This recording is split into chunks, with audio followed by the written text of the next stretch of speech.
Le ciment de Baoré est désormais libéralisé, une action posée par les plus hautes autorités pour mettre à la disposition d'une large partie de la population du ciment made in Tchad.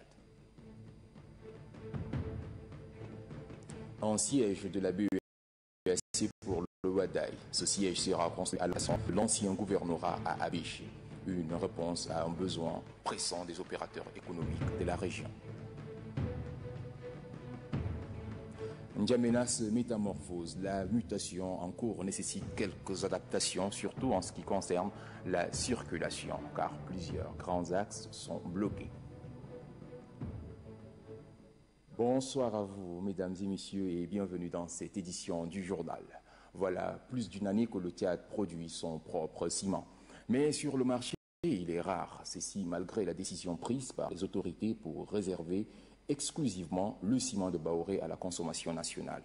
C'est ainsi que la vente de ce ciment vient d'être libéralisée. Grand Gatia Mirima.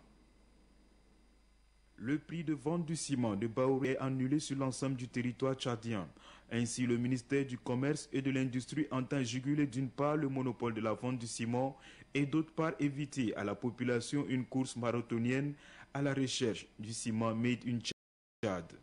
Un an après la subvention du prix par l'État tchadien depuis l'inauguration de l'usine et face aux besoins énormes de réalisation des infrastructures du gouvernement, le ministère du Commerce libéralise la vente du ciment made in Tchad.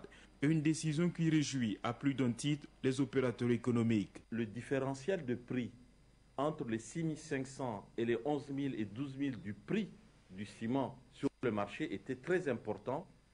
Et beaucoup d'opérateurs, beaucoup d'entrepreneurs qui achetaient du ciment ne le vendaient pas au prix de 6 500, préféraient spéculer autour.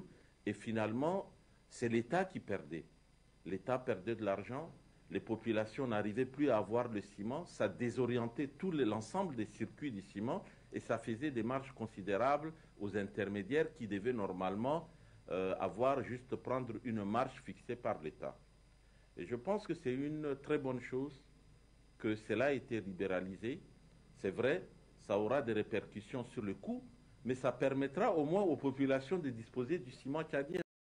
La libéralisation de la vente du ciment instaure désormais une concurrence sur le marché tchadien qui doit faire face au ciment importé de la sous-région. Le seul inconvénient, c'est que les prix vont monter. Au lieu de 6 500, c'est la vérité des prix qui va jouer. Je ne sais pas à combien la cimenterie va fixer son prix de départ, mais on sera de l'ordre de 10 000 francs sûrement.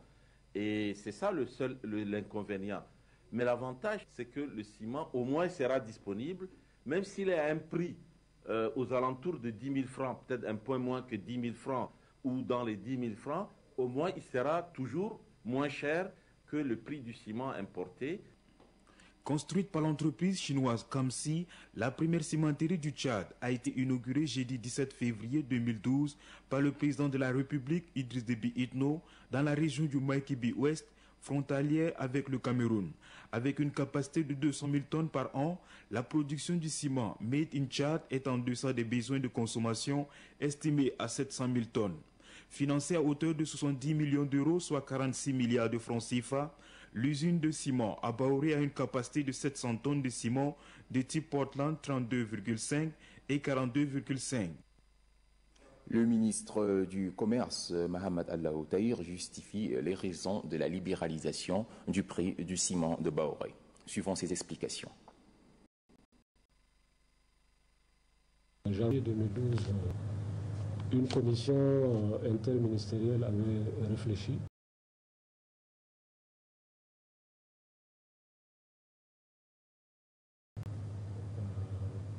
sur le prix, estimer les estimations, et cela nous amenait à environ 10 000 francs, précisément 9 340 francs. Le sac de ciment, sans la marge de la SONACIM, sans les taxes, et cela à la sortie de l'usine. Vous voyez bien qu'il y a une différence entre 9 000 francs et les 6 500 fixés par le gouvernement. Et pour prendre en considération donc le gap et permettre à la SONACIM de fonctionner, le gouvernement avait décidé donc de subventionner le ciment de Baouré. La distorsion sur les prix, le poids des subventions sur les finances publiques, sur les finances de l'État, la spéculation, tous ces éléments nous ont amené donc à une clarification, à clarifier la situation et nous l'espérons à la satisfaction donc de nos concitoyens auxquels nous demandons encore beaucoup de patience. Le gouvernement s'attelle à réfléchir à d'autres cimenteries, à augmenter la capacité de production, mais également à contrôler le circuit de distribution. La libéralisation suppose d'abord qu'il y a une concurrence qui va se faire dans la mesure où l'importation du ciment étranger persiste, continue. Donc la SONACIM sera confrontée à cette concurrence et ne pourra proposer des prix que si ces prix-là sont compétitifs par rapport à l'importation. Sinon, elle va tout droit donc à la mévente de ces produits. La libéralisation ne signifie pas que la SONACIM peut faire également ce qu'elle veut. Il y a toujours cet encadrement de l'État et nous allons faire en sorte que les prix qui vont être fixés soient homologués. En fin de mission au Tchad, le doyen de la faculté de pédagogie de l'université de Sebha, branche du Tchad, a reçu tous les honneurs. Le Libyen Massoud Mohamed Saleh a passé 7 ans au Tchad, des années qu'il a mises à contribution pour participer activement à la formation des cadres tchadiens. Une cérémonie de revoir en son honneur a eu lieu ce matin au ministère des Affaires étrangères et de l'intégration africaine. Adoum Abdelkader. Tous les honneurs pour l'équipe sortante de la faculté de Sebha, branche du Tchad. Le doyen de la dite faculté, le chargé de scolarité et celui de la coopération ont été décorés par le ministre de l'Enseignement supérieur et de la Recherche scientifique pour le service rendu. 7 ans à la tête de cette institution, le docteur Massoud Mohamed Saleh Arragik et ses compagnons ont contribué à la formation de plus de 200 diplômés en service aujourd'hui dans l'administration tchadienne. Devant un parterre constitué du corps diplomatique, des responsables des universités et autres instituts de formation, les diplômés et étudiants de la faculté de Sebha au Tchad ont, à travers des poèmes et autres témoignages, exprimé leur reconnaissance à l'ancien doyen. Le corps enseignant de cet établissement a également rendu un hommage à l'ancien dirigeant de la faculté pour les efforts consentis. Satisfait de sa mission, le désormais ex-doyen de la faculté de Sebha au Tchad, Dr Massoud Mohamed Saleh Arragik, exprime aux autorités tchadiennes et particulièrement aux responsables en charge de l'enseignement supérieur. Le doyen de la faculté de pédagogie sortant a invité par ailleurs son successeur à poursuivre dans la vision de la faculté de Sebha qui est de rapprocher davantage les peuples tchadiens et libyens. Le nouveau doyen Dr Moumaïd Faraj Assekher s'engage pour sa part à mettre tout en œuvre pour élever les défis. Au terme de cette cérémonie, le ministre de l'Enseignement supérieur et de la Recherche scientifique et technique a livré ses impressions. Il est au micro d'Adoum Abdelkader. La création de la faculté de pédagogie au sein de cette antenne au Tchad vise à former des enseignants qualifiés afin d'aider donc les écoles arabophones qui souffraient du nombre très réduit d'enseignants en matière scientifique. Cette faculté a formé à ce jour plus de 200 enseignants pédagogues tchadiens dans le domaine de la physique, de la chimie, des mathématiques et biologie. Tous ces efforts mentionnés ci haut sont à saluer. En même temps, ils sont à placer dans le cadre de l'atteinte des objectifs du millénaire pour le développement dont l'axe principal traite de l'amélioration de la qualité de l'enseignement et de la formation. C'est dans le souci d'atteindre ces objectifs que Son Excellence, Monsieur le Président de la République, chef de l'État, a placé l'enseignement supérieur et la formation de haut niveau au cœur de ses préoccupations. Ces dernières sont matérialisées par la création de nombreuses universités et instituts universitaires ainsi que la mobilisation des fonds alloués à la formation des formateurs.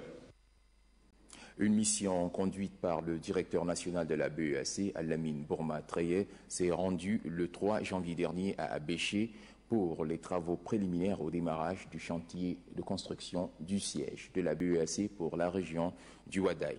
À l'issue de cette mission, le directeur national s'est prononcé sur l'importance de ce projet. Suivant. Nous sommes venus donc faire le point au niveau du dépôt et nous avons également eu une réunion de travail avec M. Lena, la construction du futur immense ou du bureau d'Abéché. Ça fait déjà plus d'un an que le gouvernement tchadien a gracieusement attribué à la Banque centrale ces terrains, qui est l'ancien gouvernorat d'Abéché. Son Excellence, M. le Premier ministre tchadien, a procédé à la pose de la première pierre. Et dernièrement, donc, M. le gouverneur a quitté les sites pour les libérer totalement. Nous sommes venus faire ce constat et il y a des démarches administratives à travers lesquelles nous avons eu des entretiens. Bientôt, les travaux vont commencer à Abéché pour la construction de ces bâtiments qui a toute sa raison d'être. Toute sa raison d'être dans la mesure où la région du Wadaï est une des grandes régions du Tchad. Elle a tous les critères économiques qui font que la banque centrale doit être présente. Il y a déjà plus de 4 banques commerciales qui sont ici. Et il y a une nécessité par rapport à l'activité économique de la région, par rapport au futur, que la banque centrale puisse avoir toute sa place ici. N'Djamena est un chantier à ciel ouvert. Bâtiments, routes, plusieurs infrastructures poussent un peu partout dans la capitale. Et pour mener à bien ces travaux, certaines routes sont bloquées. Il y a des déviations ça et là, une donne à laquelle les N'Djamenois doivent s'habituer pendant un bon bout de temps. Noubadoumba Talomadi. L'urbanisation de N'Djamena, la capitale du Tchad, se matérialise de jour en jour. Outre la construction de voies de communication, l'on assiste ces derniers temps à la construction des échangeurs, comme c'est le cas ici au rond-point de Chagwa et à Dembe. Cette urbanisation a des répercussions dans le domaine de la circulation. À Dembe, malgré l'interdiction d'exercer des activités commerciales au niveau du rond-point en chantier et sur l'ancien site du marché, certains compatriotes persistent dans leurs actes. Il est question de nous trouver une bonne place pour que nous puissions rester là. C'est un risque pour notre vie, on ne sait où aller, c'est comme ça que nous nous exposons là. Pour rendre la circulation fluide afin d'éviter les accidents, les policiers et les chauffeurs sollicitent l'appui de la mairie. Mais il y a un problème. Le rond-point est devenu restreint. Vous avez le toll là. On ne peut pas régler. La mairie, au lieu de venir nous aider à enlever tous ceux qui sont au bord de la route, ils ne peuvent pas les enlever. Donc nous sommes obligés de régler la circulation comme ça. Nous on dégage, ils nous disent que ce n'est pas notre travail. La mairie est là pour qu'on fait ça. Nous voulons à la mairie de prendre sa responsabilité, de venir écarter les gens et laisser la route pour que la circulation soit normale. De Chagwa, en passant par Dembe, le danger est réel. Le maire du 7e arrondissement appelle les citoyens au respect des panneaux de signalisation placés autour du rond-point de Chagwa. Il a en outre exhorté les marchands ambulants à libérer le site de Dembe. On a à partir de PAM fait une déviation qui contourne et qui permettait aux gens de circuler allègrement, laisser le travail continuer. Mais si les gens veulent les raccourcis, je crois que c'est difficile. Donc je convie donc les concitoyens donc à contourner, n'est-ce pas, à laisser les gens travailler et à contourner par le chemin qu'on leur a indiqué pour pouvoir continuer leur traversée. Nous allons donc simplement demander à la population de libérer simplement le pont. Le maire de poursuivre que l'extension de ces avenues et la construction des échangeurs constituent un facteur de développement socio-économique de la capitale. Si Mundo aussi a bénéficié de la construction de plusieurs infrastructures, toujours est-il que la matérialisation du projet de construction d'un nouveau pont sur le Logon urge. C'est car à certaines heures des bouchons se créent, le pont existant au regard de l'accroissement du parc automobile à Mundo est quelque peu dépassé. Admo Abdelkader.